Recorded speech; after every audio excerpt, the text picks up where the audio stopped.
जय भीम और जय भारत का संबोधन। मान्यवर साहब कांशीराम का जीवन ही एक आंदोलन है, एक ऐसा आंदोलन जहां जय भीम जय भारत के संबोधन से जीवन और जीवन मूल्यों को तराशा गया। वास्तव में यह बहुआयामी आंदोलन था जिसने साहब कांशीराम को जिस भी रूप में देखा उसे साहब वैसे ही नजर आने लगे। उनके जीवन संघर्ष से राजनीतिक, सामाजिक, शैक्षिक, आर्थिक और सांस्कृतिक आंदोलन निकल कर आए। वास्तव में साहब कांशीराम द्वारा सांस्कृतिक आंदोलन ही चलाया गया था, उसी से बाकी सभी आंदोलन निकल कर के आए। यदि हम इसे बामसेफ के निर्माण से देखते हैं तब पता चलता है कि बामसेफ जिसमें लाखों सदस्य बन गए थे, लेकिन वह संगठन ही नहीं था। साहब कांशीराम ने उसे छाया संगठन कहा, शैडो ऑर्गेनाइजेशन कहा। बहुजन समाज में यह पहला प्रयोग था जिसमें कर्मचारियों को संगठित किया गया, लेकिन बामसेफ संगठन नहीं था। यद्यपि इसमें सभी कर्मचारी थे, परंतु यह निश्चित किया गया कि बामसेफ कर्मचारियों के हित के लिए कोई कार्य नहीं करेगा। यह गैर राजनीतिक और गैर धार्मिक आंदोलन था। यह भी निश्चित किया गया कि बामसेफ कोई भी आंदोलन व धरने प्रदर्शन नहीं करेगा। तब प्रश्न उठता है कि बामसेफ को करना क्या था। बामसेफ के लिए निम्नलिखित लक्ष्य तय किए गए। पहला लक्ष्य था समाज का कर्ज चुकाना, पे बैक टू सोसाइटी। दूसरा था समाज को शिक्षित करना और तीसरा लक्ष्य था बहुजन महापुरुषों की विचारधारा को स्थापित करने का काम करना। मान्यवर कांशीराम ने कर्मचारियों में समाज के प्रति दायित्व की भावना पैदा की। कर्मचारियों को समझाया कि हमें जो भी मिला है वह बहुजन समाज में जन्मे महापुरुषों के त्याग और जीवन संघर्ष की वजह से मिला है। हम उनके कर्जदार हैं, इसलिए प्रत्येक कार्यकर्ता को अपना कर्ज चुकाने के लिए काम करना है। उन्होंने बताया समय, योग्यता और धन यानी टाइम, टैलेंट और ट्रेजरी, ये तीनों हमें महापुरुषों के त्याग और संघर्ष से मिली हैं। यह समाज की संपदा है, हमें सामाजिक हित के लिए उपयोग करना है। बाबा साहब के आदेश को मानकर इसमें से 20वां भाग समाज को लौटाना है। अपने समय में से कुछ समय निकालकर समाज को देना है।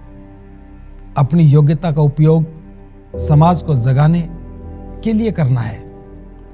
जो धन वेतन के रूप में हमें मिलता है उसमें से 5% बहुजन आंदोलन के लिए दान करें और इसके बदले में कुछ भी स्वयं के लिए प्राप्त करने की उम्मीद मत करना, क्योंकि अभी तक जो भी हमें मिला है वह महापुरुषों के संघर्ष के कारण ही मिला है। अतः और अधिक पाने की लालसा मत करना।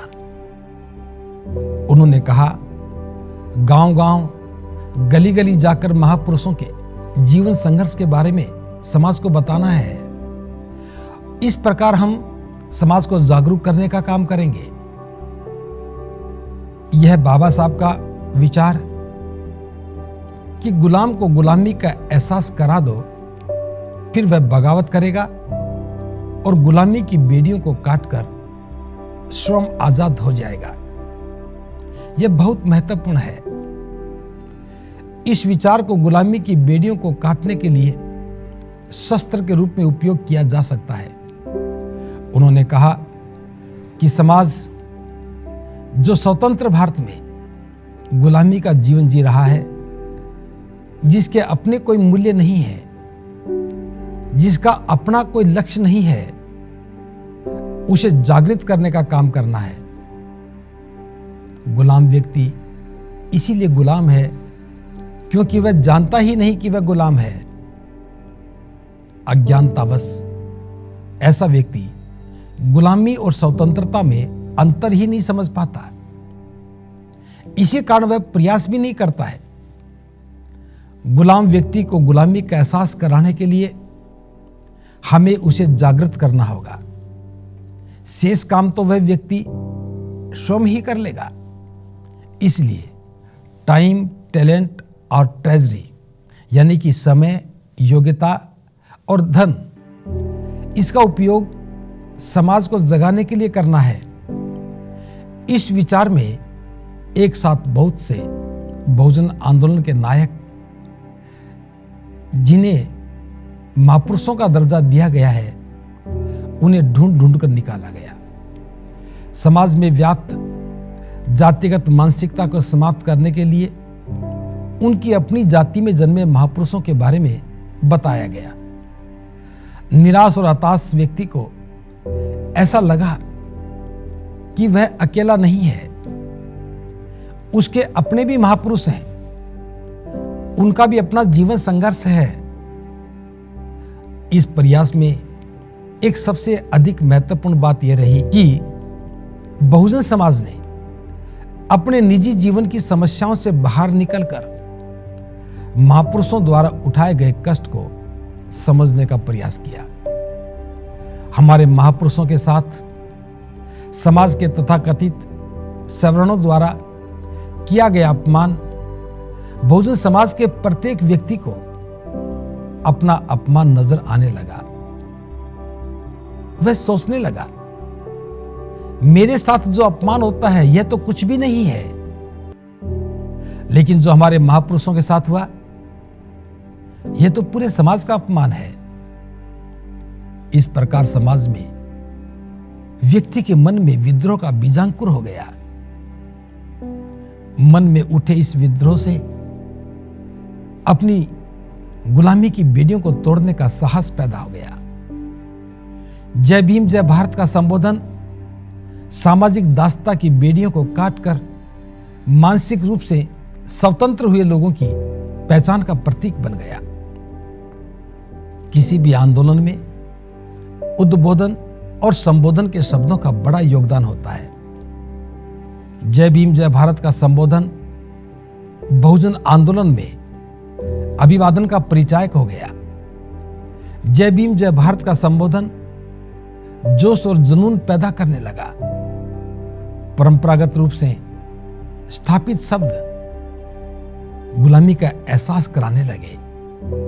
जय भीम जय भारत के संबोधन में स्वाभिमान के साथ साथ महापुरुषों के आंदोलन को दिया जाने वाला सम्मान नजर आने लगा। सही अर्थों में जय भीम जय भारत बहुजन आंदोलन की पहचान बन गया। शुरू में भले ही इस संबोधन से लोग झिझकते भी थे, कुछ धीरे से भी बोलते थे।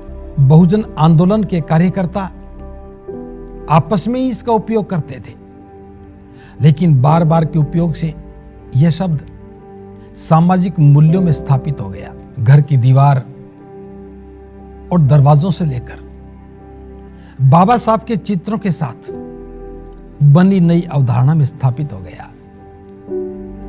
जो भी व्यक्ति बहुजन समाज के इस आंदोलन से जुड़ा, लोग उसे जय भीम वाला ही कहने लगे थे। प्राय यह सुनने में आता था कि यह तो जय भीम वाला है। इस संबोधन की स्थापना से बहुजन समाज की मानसिकता में बहुत बड़ा अंतर स्पष्ट नजर आने लगा। स्वतंत्रता की अभिव्यक्ति का यह पहला प्रतीक बन गई थी। जय भीम का संबोधन प्रचलित मान्यताओं और मूल्यों के न केवल विरुद्ध था, बल्कि उसके सामने एक विकल्प बनकर अपनी ही व्यवस्था के निर्माण का पहला प्रतीक बन गया था। जय भीम कहने का अर्थ था मनुवादी संस्कृति के स्थापित मूल्यों को नकारना, उनकी श्रेष्ठता को चुनौती देना और उनकी अमानवीय भेदभावपूर्ण व्यवस्था से बाहर निकलकर अपनी स्वतंत्रता की घोषणा करना, यह मानसिक बदलाव स्वाभाविक पहचान बन गया था। यहां तक आते आते भले ही आर्थिक समस्याओं का समाधान नजर नहीं आया था, गरीबी की पहचान साथ नहीं छोड़ पाई थी, परंतु जय भीम के संबोधन ने उसे उसकी मानसिक और बौद्धिक समृद्धि का उत्तराधिकारी बना दिया था। सैकड़ों वर्षों से स्थापित अभिवादन के संबोधन, जय राम जी, राम राम, चरण लागू, राधे राधे, ये सभी संबोधन मानसिक गुलामी के परिचायक नजर आने लगे थे।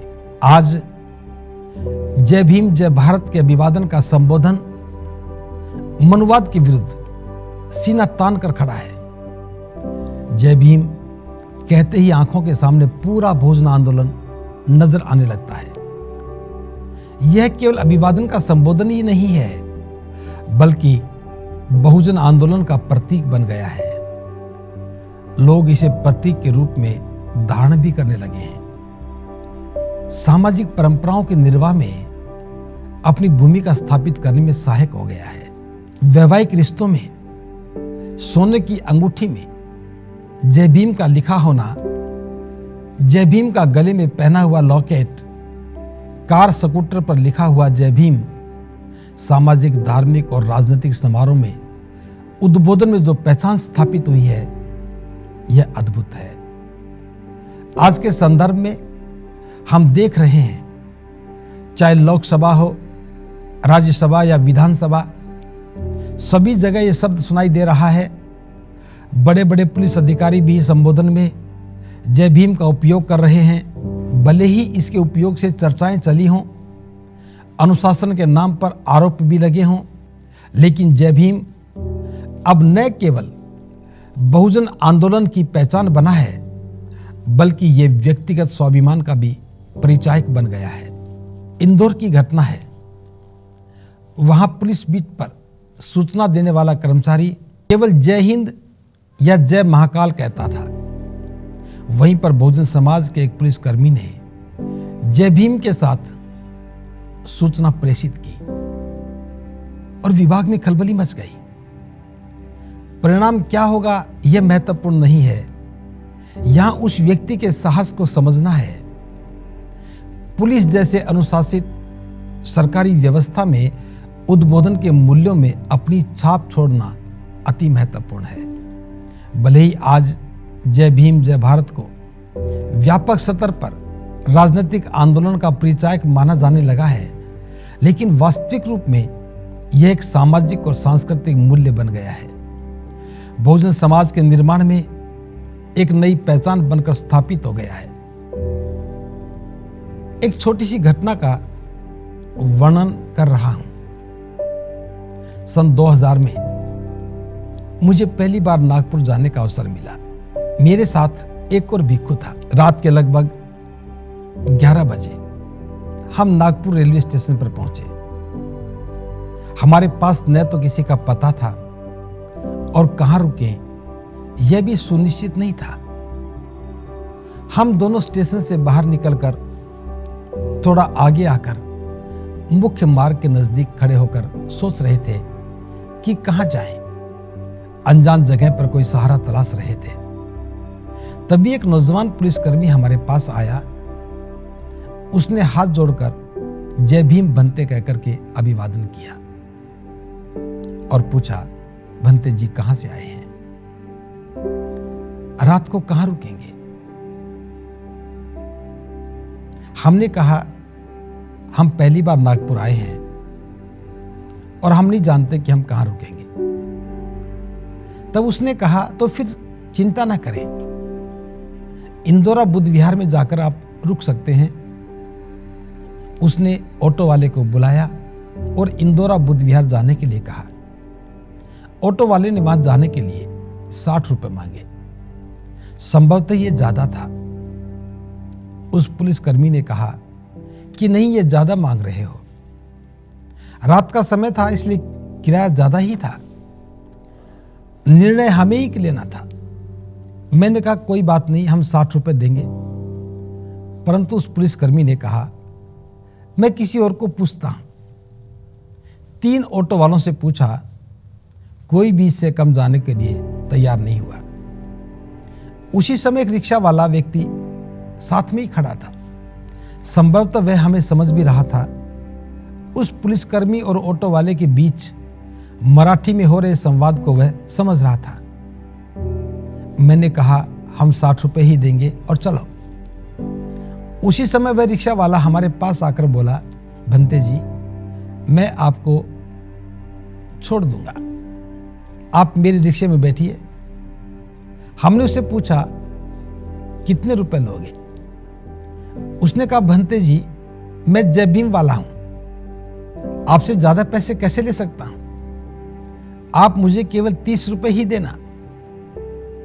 यह घटना आज भी मुझे याद रहती है कि मैं जय भीम वाला हूं। निश्चित रूप से जय भीम ने सामाजिक रिश्तों को नई पहचान दी है, समाज को जोड़ने का काम किया है और स्वाभिमान का प्रतीक बनकर मनुवादी व्यवस्था के समानांतर एक नई पहचान बनकर बहुजन आंदोलन को सार्थक बना रही है। जय भीम शब्द की सामाजिक मूल्यों में स्थापना का मान्यवर कांशीराम जी का प्रयास विस्मरणीय है। कुछ लोग जय भीम में राजनीति तलाश रहे हैं, कुछ लोग इसमें सामाजिकता को ढूंढ रहे हैं, कुछ लोगों के लिए यही धार्मिकता है, तो कुछ लोग जय भीम के नाम से कारोबार के क्षेत्र में कदम रखकर आर्थिक समृद्धि के सूत्र खोज रहे हैं। जय भीम जय भारत का उद्बोधन चारों सत्ताओं पर बहुजन समाज की स्थापना का आगाज बन गया है। बहुजन समाज का प्रत्येक व्यक्ति आज जय भीम के उद्बोधन और अभिवादन से गौरवान्वित हो रहा है। भले ही जय भीम बाबा साहब डॉक्टर अंबेडकर के सम्मान में कहा गया हो, लेकिन आज जब हम जय भीम कहते हैं तब मान्यवर साहब कांशीराम बाबा साहब के साथ खड़े नजर आते हैं। जय भीम जय भारत 2 महापुरुषों के जीवन संघर्ष की पहचान बन गया है। यह केवल सांस्कृतिक आंदोलन से ही संभव हो पाया है। नमो बुद्धाय।